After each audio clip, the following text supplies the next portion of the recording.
আরে নান্টু, আরে হারান্দা যে কেমন আছেন? আরে আমি তো ভালোই আছি। তা সকাল সকাল কোথায় গেছিলে? এই বাজার থেকে কিছু কম দামে আলু পটল নিয়ে আসলাম। বাহ, ভালো করেছো নান্টু। তা কয়দিন ধরে তুমি সন্ধ্যাবেলায় তাসের আড্ডায় আসছো না কেন? খুব ব্যস্ত নাকি? হ্যাঁ, তাই একটু বলতে পারেন। আসলে ছেলে বৌমাকে নিয়ে শ্বশুর বাড়ি গেছে তো, তাই একা হাতে সবকিছু করতে করতে আর সময় হয়ে উঠছে না। ও আচ্ছা আচ্ছা, বুঝেছি। সময় পেলে সন্ধ্যাবেলা এক পাক এসো, তোমাকে ছাড়া ঠিক তাসের আড্ডাটা জমে না। আচ্ছা ঠিক আছে, সময় পেলে যাব।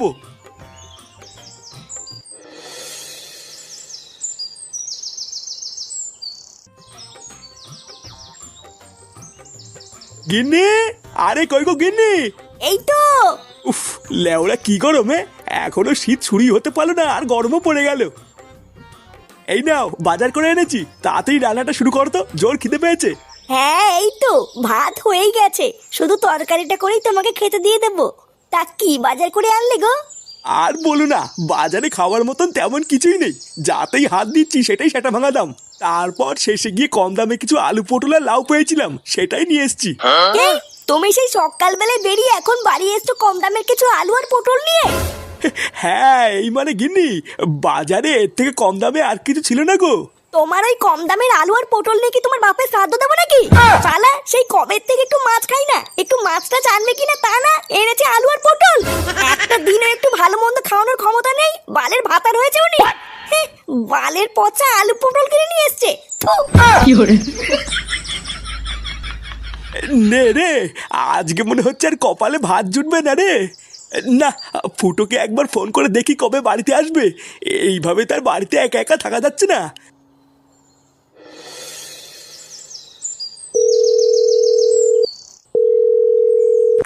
হ্যালো, কে ফুটো?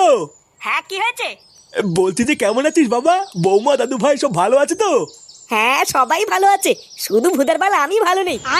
দাদু কেমন আছো? আরে ধর ভুদা, শট। তুই না একটু দাদুর সাথে কথা বলবো, আর মনে সেটা দলে যাচ্ছে। কি বললি চুদির ভাই, দেখবি? হ্যাঁ বলো, ফোন করেছে কেন? ইয়ে মানে বলছি যে বাবা, তোরা বাড়ি কবে আসবি? এই কালকে সকালে যাব। কেন, কিছু হয়েছে নাকি? ইয়ে মানে কি আর বলবো, দুঃখের কথা। এইদিকে এই রাক্ষসী আমাকে দিনরাত জ্বালিয়ে মারছে রে। দুটো খেতে পর্যন্ত দিচ্ছে না, জানিস? কি আর খতম। কি হয়েছে? শালা ঢ্যামড়া ভাতার তুমি রাক্ষসী কাকে বললে? এই না না, তোমাকে কেন বলবো? ফুটা, ফুটা আমাকে বাঁচা।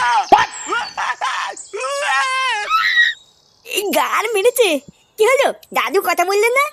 আর কথা, লেওরা তাতেই মার কাছে গিয়ে যাবেন গুছোতে, আমাদের বাড়ি ফিরতে হবে। কি গো, তোমাকে কখন থেকে ডাকছি না? না এই না না, এখনো যদি ওই রকম করে তাহলে সংসারটা চলবে কি করে? আমি তো তোকে অনেক আগেই বলেছিলাম রে মা, ওইসব বালের সংসার ছেড়ে তুই আমার কাছে চলে আয়। আমার তো এখন লোকের কাছে বলতেও লজ্জা লাগে যে তোকে আমি কোন বাড়িতে বিয়ে দিয়েছি। হ্যাঁ, কি হয়েছে, ডাকছো কেন?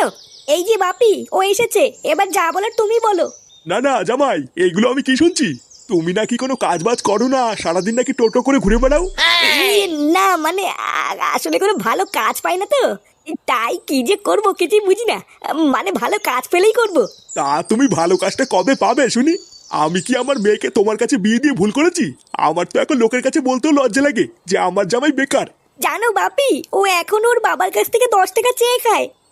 আমার তো এখনো এটা ভেবে খুব লজ্জা লাগে যে আমার স্বামী এখনো আমার শ্বশুরের টাকায় চলে। মাগি, অতই যখন লজ্জা লাগে তখন ওই বাড়িতে থাকিস কেন? চলে আসতে পারিস না? ভোদার বাল, তুই তোর বাপের বাড়িতে আমাকে ডেকে এনে তোর বাপের কানে ফুসমন্ত দিচ্ছিস? হ্যাঁ, এ কি জামাই, তোমার তো সাহস কম না? তুমি আমার সামনে আমার মেয়েকে গালি দিচ্ছ? কোনো চাল নেই চুলো নেই, তোমার এত বড় আসপর্দা হয় কি করে? এই দেখুন বাড়া, আপনি বেশি মারাবেন না, ঠিক আছে? লেওরা আমার চাল চুলো নেই সবই তো আগের থেকেই জানতেন, তাহলে আপনার এই বালের মেয়েকে আমার ঘরে ঝুলিয়ে দিলেন কেন? জামাই, তুমি যদি আরেকবার বাজে কথা বলো, এই ঘর থেকে কিন্তু ধাক্কা মেরে তোমাকে বের করে দেবো। আরে লেওরা, আপনি কি বের করবেন? কাল সকাল হলে আমি নিজেই চলে যাবো। আর দাঁড়া মাগি, তোর ওই বাড়ির হাড়ির খবর এই বাড়িতে এনে দেবো, তোর ব্যবস্থা করছি। একবার ওই বাড়িতে চ।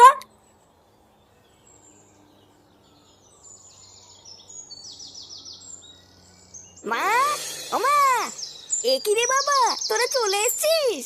হ্যাঁ চলে এসেছি, ওই বালের বাড়িতে আর কয়দিন ঘুরবো। কে কি রে ওইভাবে বলছিস কেন? কেমন আছো দাদু ভাই?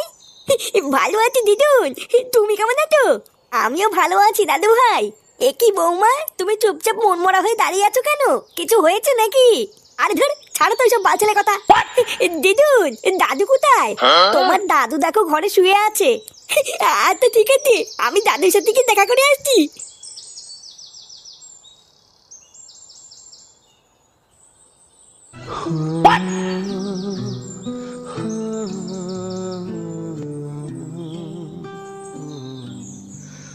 এই দাদু, কেন? এই মেলেছে। দাদু তোমার কি হয়েছে? ও দাদু ভাই, তোমরা চলে এসছো? হ্যাঁ, এই চলে তো এসেছি, কিন্তু তোমার মাথায় কি হয়েছে? ও কিছু না দাদু ভাই, কালকে কলপারে পড়ে গেছিলাম তো, তাই মাথায় একটু লেগেছে। এই গাল মেলেছে, তোমার নিচে কোথাও লাগেনি তো? না না দাদু ভাই, নিচে কোথাও লাগেনি, যা লেগেছে ওপরে লেগেছে। তুমি ভালো আছো তো? কখন আসলে?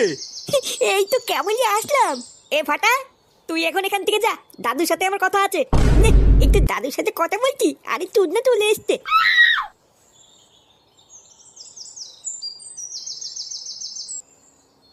এ কি বাবা, মাথায় কি করে লাগলো তোমার?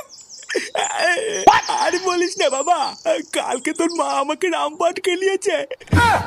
তোরা তো বাড়ি ছিলিস না, তোরা জানিস না আমি কি করে বেঁচে আছি। মা তোমাকে এইভাবে ধরে কেলালো আর তুমি কিছু বললে না? আমি আর কি বলবো, আমি কি তোর মার সাথে পারি? দেখিস না গিলে গিলে শরীরটা কি বানিয়েছে। তোর সাথে অনেক কথা আছে রে বাবা, আজকে সন্ধ্যেবেলা একটু বাড়ি থাকিস, ঠিক আছে? আচ্ছা ঠিক আছে।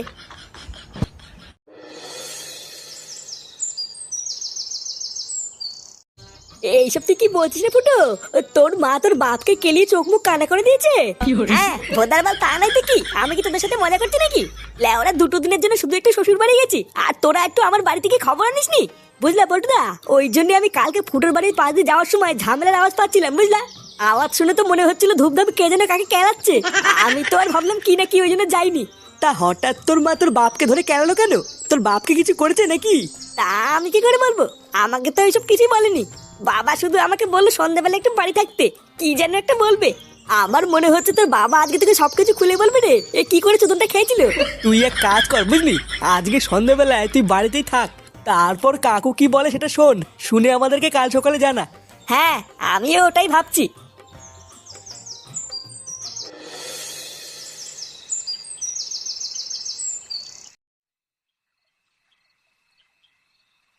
বাবা, ও বাবা, কি হলো?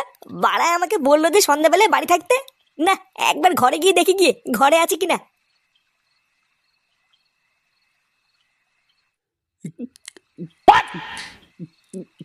এ কি বাবা, তুমি মদ খাচ্ছ?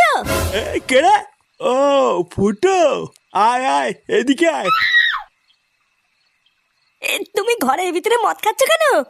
লেওরা মা দেখলে কিন্তু সেটা ভাঙবে। আরে ধুর বাড়া, তোর মাকে কি আমি ভয় পাই নাকি? লেওরা এটা আমার বাড়ি, আমার বাড়িতে আমি মদ খাবো না পুঙা মারবো সেটা আমি বুঝবো। শোন, আমি তোকে যে কথাটা বলবো বলে ডেকেছিলাম। হ্যাঁ, কি কথা? ওটা শুনবো বলেই তো এসছি।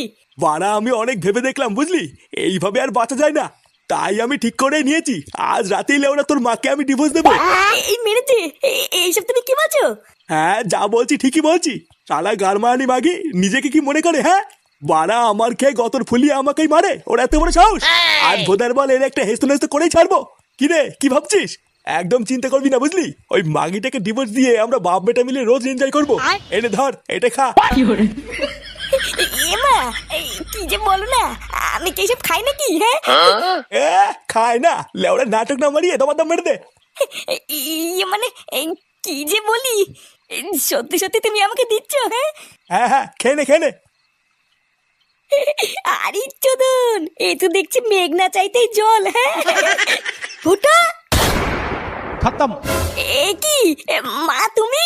ও, তার মানে আজকাল ঘরের ভিতরে লুকিয়ে লুকিয়ে এইসবও হয়? হ্যাঁ দেখো না গিন্নি, বারবার ওকে আমি বললাম আমি এইসব খাই না, তাও আমাকে জোর করে খাওয়াচ্ছে। এইসব তুমি কি বলছো বাবা? আমি তোমাকে কখন খাওয়ালাম? তুমি তো আমাকে। চুপ, একদম চুপ। কি আমি কি? হ্যাঁ এখন যেই দেখেছিস তোর মা দেখে ফেলেছে আর অমনি আমার ঘরে দোষ চাপাতিস, তাই না? তোর মা যেসব কাজ পছন্দ করে না ওইসব আমি একদমই করি না, আর তুই কিনা আমাকে জোর করে খাওয়াবি? গিন্নি তুমি চিন্তা করো না, আমি ওইসব একদমই খাইনি। তুই আজকাল এতবার বেড়ে গেছিস যে মদের বোতল নিয়ে এসে বাবাকে খাওয়াচ্ছিস। এই মেরেছে।